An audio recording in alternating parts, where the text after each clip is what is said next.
Igitondo cyiza wowe ukurikira ibiganiro byacu kuri Newsroom TV nizere ko umeze neza kuri uyu munsi w'itariki 12 z'ukwezi kwa gatandatu 2025 amahoro y'Imana nabane nawe niba waramaze gukora subscribe reka nkubwire ngo Imana iguhe umugisha ariko kandi niba utarayikora uyikore kugira ngo ujye ubona ibiganiro byacu ku munota wa mbere. Amakuru yacu agaruka ku burasirazuba bwa Repubulika Iharanira Demokarasi ya Kongo. Turaza kugaruka ku makuru akomeye cyane. Ingabo z'u Burundi zirashize noneho zishiriye mu bice bya Uvira. Abanyamurenge bakomeje guhohoterwa ibintu bikomeye cyane ndetse kandi ingabo za Sadeke uyu munsi ziratashye. Hanyuma turagenda tugaruka no ku makuru menshi agenda atandukanye avugwa ku burasirazuba bwa Kongo. Turaza kugaruka kandi ku amakuru agenda agarukwaho n'ibitangazamakuru bitandukanye. Ibitangazamakuru bikomeje kubona amabanga y'imbanziriza mushinga w'amasezerano y'u Rwanda na Repubulika Iharanira Demokarasi ya Kongo. Hanyuma amakuru yacu reka tubanze tuyahere hano ku ngabo z'u Burundi. Abasirikari benshi b'u Burundi bashiriye imurenge abandi barakomereka cyane. Rero Burundi abasirikare b'u Burundi bageze mu 10 bararenze 10 abarimo n'ufite ipeti rya kapiteni n'undi wo muri FDLR ufite ipeti rya majoro nibo baguye mu gitero izi ngabo zisanzwe zifatanyije n'iza Repubulika Iharanira Demokarasi ya Kongo kurwanya umutwe wa twirwaneho n'uwa M23 bayigabyeho muri Ruzizi mu majyepfo ashyira uburengerazuba bwa komine ya Minembwe mu ntara Kivu y'Amajyepfo. Rero izi ngabo z'u Burundi zishoye mu ntambara zitazabasha kurwana zikomeje gukubitwa zikomeje kwicwa ahangaha noneho zirashize burundu. Rero ziri kwicwa umusubirizo. M23 na twirwaneho nta mikino bafite habe na gatoya. Rero igitero bari abasirikare b'u Burundi n'umwe wo muri FDLR baguyemo nicyo izi ngabo zirwana ku ruhande rwa leta ya Kongo zari zagabye mu birindiro by'aba barwanyi batwirwaneho na M23 biherereye mu duce twa Rugezi ku wa mbere itariki 9 nibwo aba basirikare bapfuye. Ibirindiro rero byari byagabweho ibyo bitero by'iyi mitwe yombi ibarizwa mu ihuriro rya AFC M23 n'ibyari mu ku bitaro bya Ruzizi. Hanyuma mu cika no kwa Didas maze abari bagabye ibitero bakubitwa ku kabono nk'impinja. Ababakubita amasasu mu mutwe barabagarika bahasiga ubuzima barimo nabo basirikare nyine. Nubwo rero uruhande rwa leta ari rwo rugabye ibitero ntibyabujije ko twirwaneho na M23 babisubiza inyuma ndetse kandi ko bigwamo bari abasirikare b'u Burundi ndetse na za FDLR. Bamwe rero mu batanze ubuhamya ku byabaye bavuga ko ibi bitero bagiye babibona bavuga bati hapfuye umusirikare mukuru ufite ipeti rya majoro wo muri FDLR na kapiteni wo mu ngabo z'u Burundi. Abo nibo bantu bakomeye bapfiriye hariya. Hapfuye kandi n'abasirikare babo 9 n'abandi benshi barakomereka cyane. Aba basirikare bakomeje kwishora mu ntambara. Ibitero byagabwe kuri twirwaneho na M23 muri Rugezi muri iki gihe cyaherukagamo ibitero mu byumweru bitatu bishize nibwo ibi bitero byaherukaga. Hanyuma ni ibitero rero iri huriro ry'ingabo zirwana ku ruhande rwa leta ya Kinshasa zigabye muri ibyo bice ziturutse Irurenge, Gasiro, Kabanju no mu bindi bice bigenzurwa n'uruhande rwa leta werekeza hariya Irimba ahazwi nko mu ndiri ikomeye cyane ya FDLR ndetse na za Wazalendo. ku munsi w'ejo ku wa kabiri, kuri uyu munsi ku wa gatatu, ku munsi wo ku wa kabiri ndetse no ku wa gatatu, iyi minsi ibiri yose ibyo bice byabereyemo imirwano yari ikomeye cyane, yirije umunsi wose wo kuwa mbere. Byagarutsweho n'abantu batandukanye bagenda babavuga, ariko kandi byagarutswemo ituze nyuma bino bice, nyuma y'uko M23 na Twirwaneho basubije inyuma bino bitero. Ahandi kandi hari ituze, naho hakaba hari hakunze kugabwaho ibitero by'ibiri huriro ry'ingabo za leta ya Kongo, ni mu Mikenke no mu bindi bice biherereye mu nkengero za santere ya Minembwe. Ahangaha hakomeje kugaragara umutuzo bitewe nuko ibi bitero byasubijwe inyuma n'aba bagabo batwirwanaho ndetse na M23. Gusa kubera ko umwanzi uhagaba ibitero atari kure cyane, umutekano ntuba wizewe neza 100% ku buryo usanga abaturage bafite impungenge z'umutekano wabo. Ariko M23 na Twirwaneho bakomeje kuvuga bati ntituzahwema, tuzabakubita mpaka. Hanyuma rero ibyo muri ibyo bice nuko bimeze, ariko kandi haravugwa amakuru akomeye cyane. Nyamuneka ni amakuru mabi ari gukorwa n'aba barwanyi b'u Burundi Wazalendo FDLR, bakomeje gukora ibikorwa bibi cyane. Abanyamurenge b'abasivili ndetse n'abapolisi b'abofisiye muri Uvira hariya muri Kivu y'Amajyepfo, ahangaha biravuga ko bararashwe, barakubitwa kandi bakorerwa iyicarubozo kubera gusa ari abatutsi.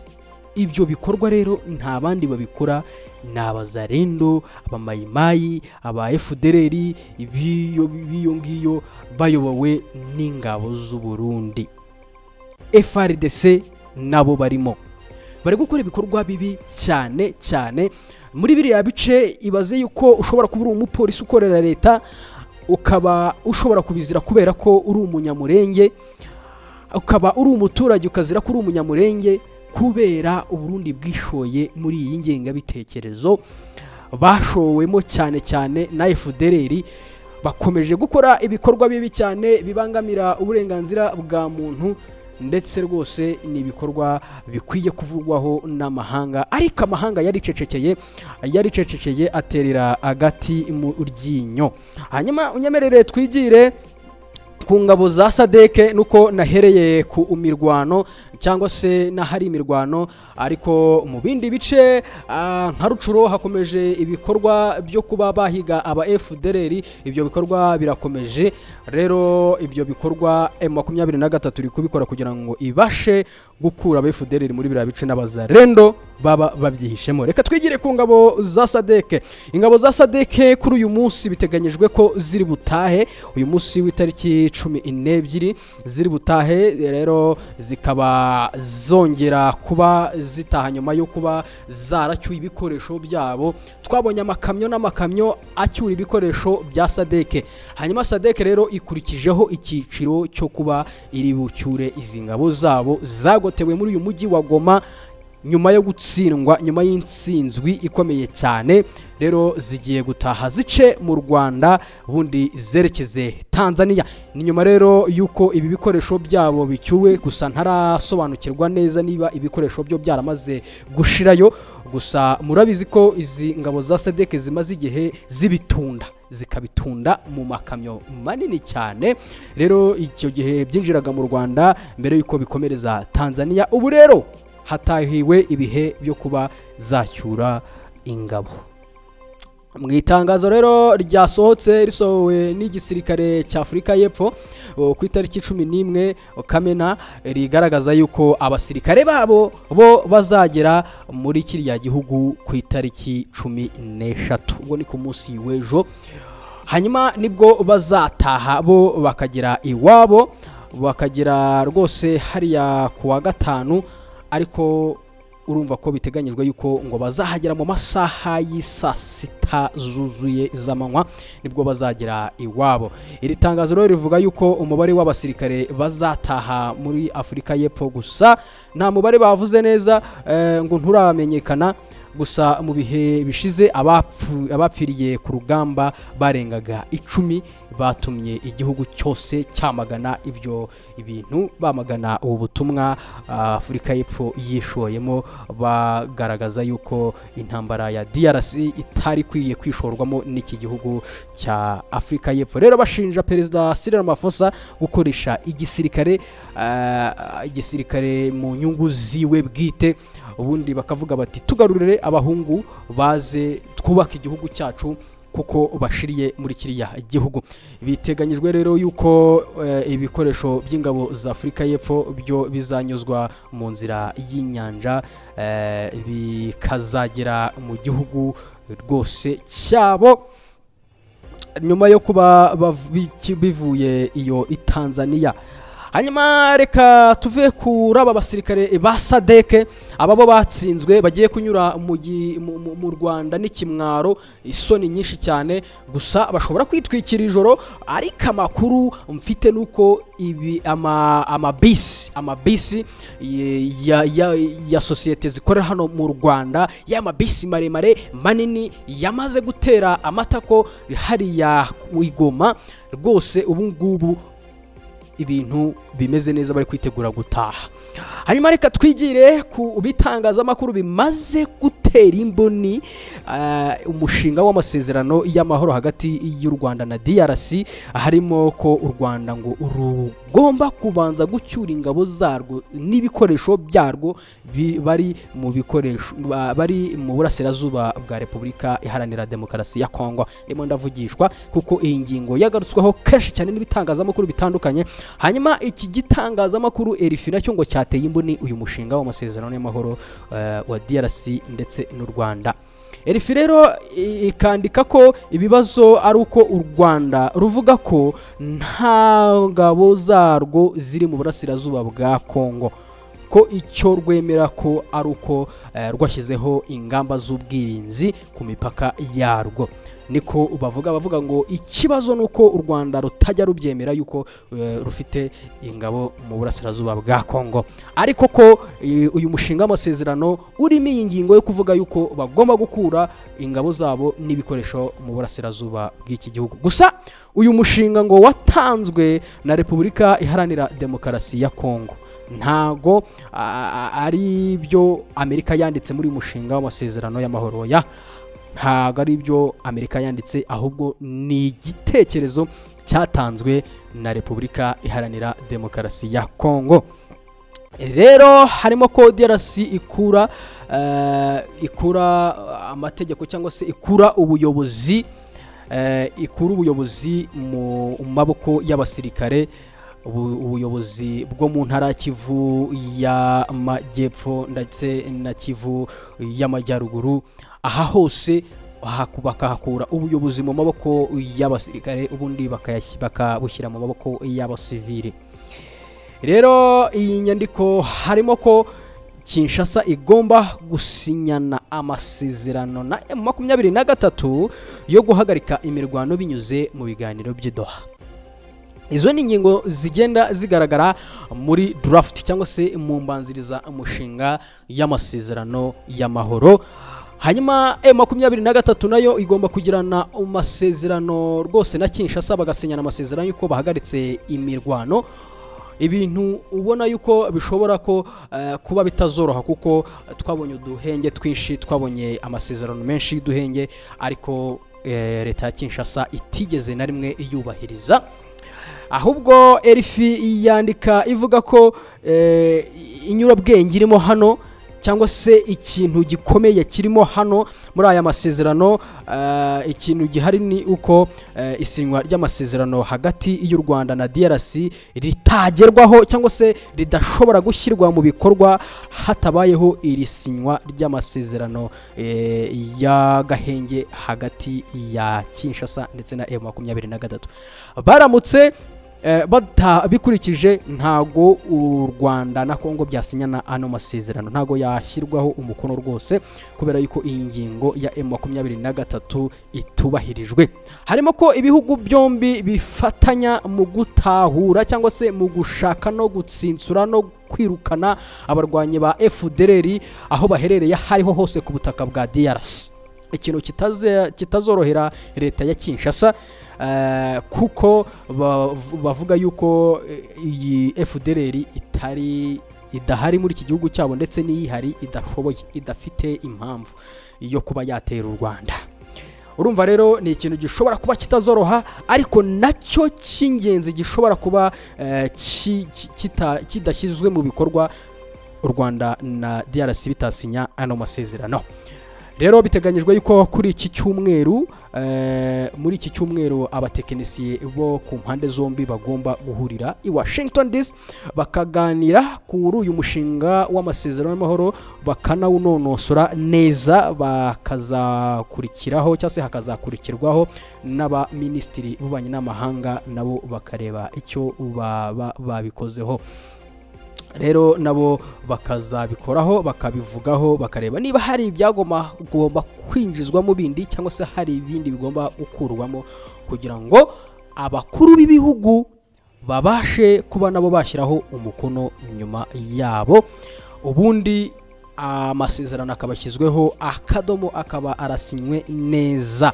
Hanyuma urabizi ko nyuma y'aya masezerano hazakurikiraho amasezerano y'ibihugu byombi agendanye na business, ubwo ni hagati ya Amerika ndetse n'u Rwanda na Repubulika Iharanira Demokarasi ya Kongo. Hanyuma rero umuyobozi wa MONUSCO ategerejwe i Goma, uyu ni Bintou Keita. Rero ingabo z'umuryango w'abibumbye ziri muri Kongo hano muri DRC ubutumwa bwo kugarura amahoro nk'uko zibwita mu burasirazuba bw'iki gihugu zabaye ikibazo, zirimo rwose nazo nk'uko mbikubwira uburyo zabayemo ikibazo. Izi ngabo zarekuye abasirikare ba leta ya Kinshasa bajya kwica abaturage.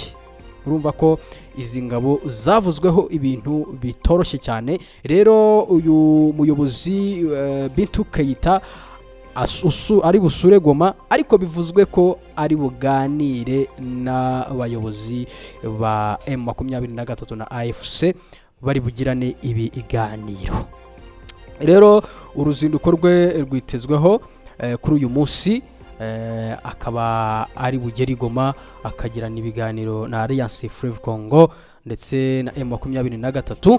Amezi arenga 5 arirenze n'ubundi inyeshyamba za M23 zifashe uyu mujyi wa Goma wari urimo ikicaro cya MONUSCO. N'ubundi nicyo gihe Bintou Keita nawe arukira muri uyu mujyi, ariko yagiye ashinja cyane, ashinja M23 na AFC kuba yica uburenganzira bwa muntu cyangwa se guhonyora uburenganzira bwa muntu no kubangamira ibikorwa by'ubutabazi ndetse n'ibindi bikorwa na MONUSCO.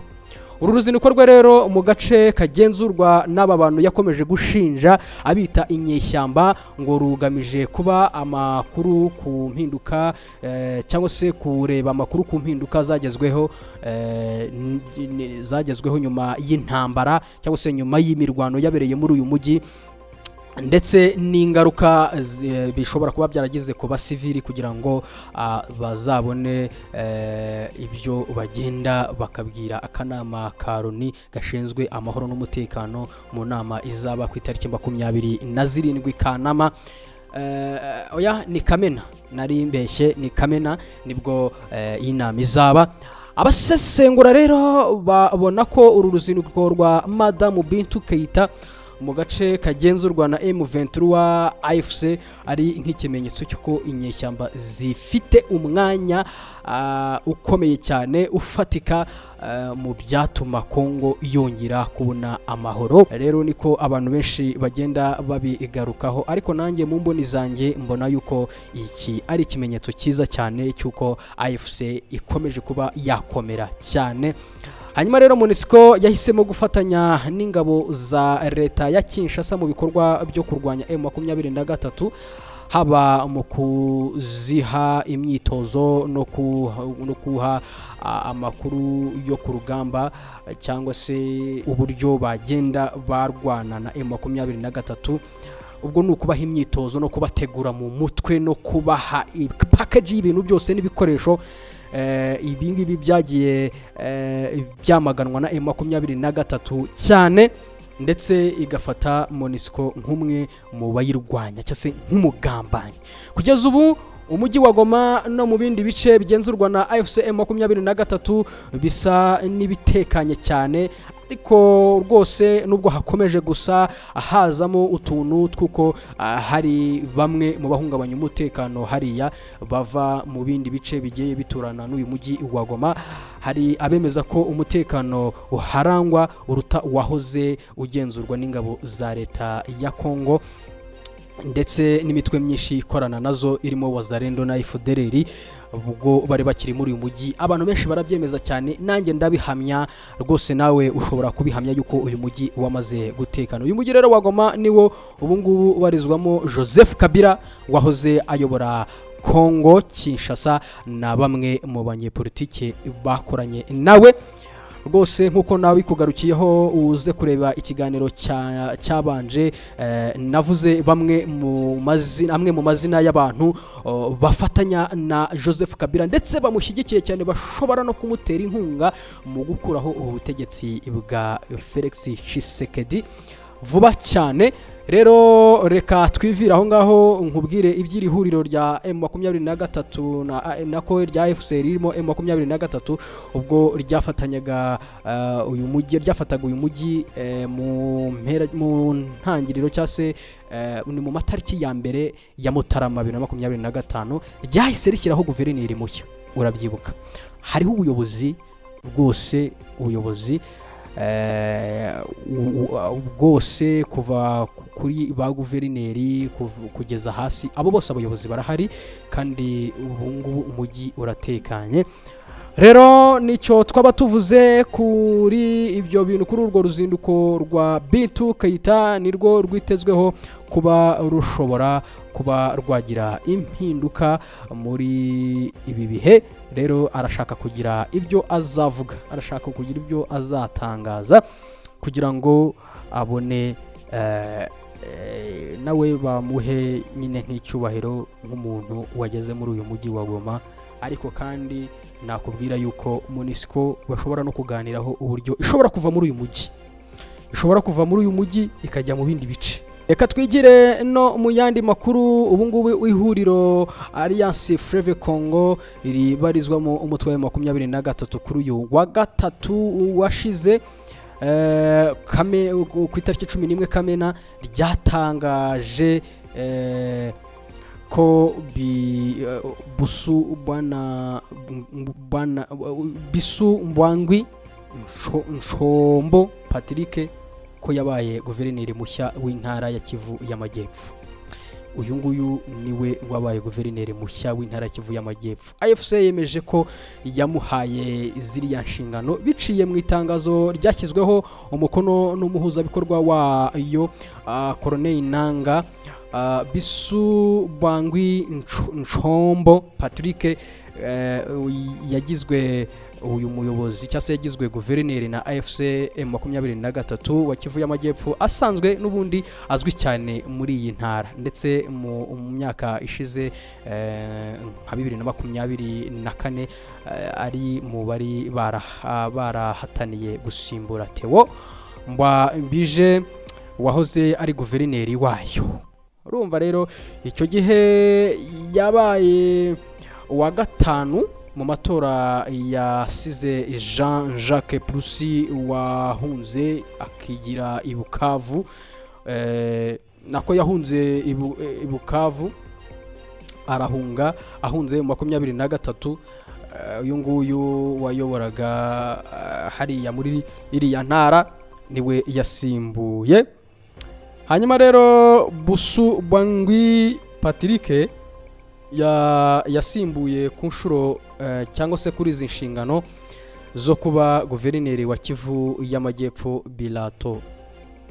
Bilato Buhimba Emmanuel uheruka kugirwa umuyobozi w'ibiro bishinzwe uburezi ndetse no guteza imbere ubucuruzi n'ishoramari mu mujyi wa Goma. Uyu niwe yasimbuye. Rero urumva ko hamaze gutekana, hameze neza hariya, ariyo mpamvu bagomba kubashyira n'abayobozi. Ariko nubwo hataratekana neza, ibitero bikomeje kuhagaba byinshi, ariko guverineri wa Kivu y'Amajyepfo agomba kubaho agasimbura undi. Abandi ba leta bakagenda bagakorera mu bwihisho, bakajya mu bwihisho bagakorera iyo kure.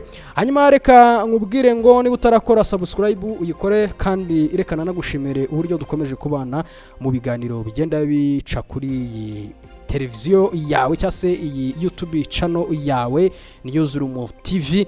Hanyuma ugira uruhare muri aya makuru yacu, uduhe comment cyangwa se udusigire ubutumwa, utubwire uko ubyumva, ndetse uduhe nandi makuru. Icyo ngicyo nicyo twakwifuza. Reka nkubwire ngo uyu munsi uhahe uronke, ugire amahoro y'Imana.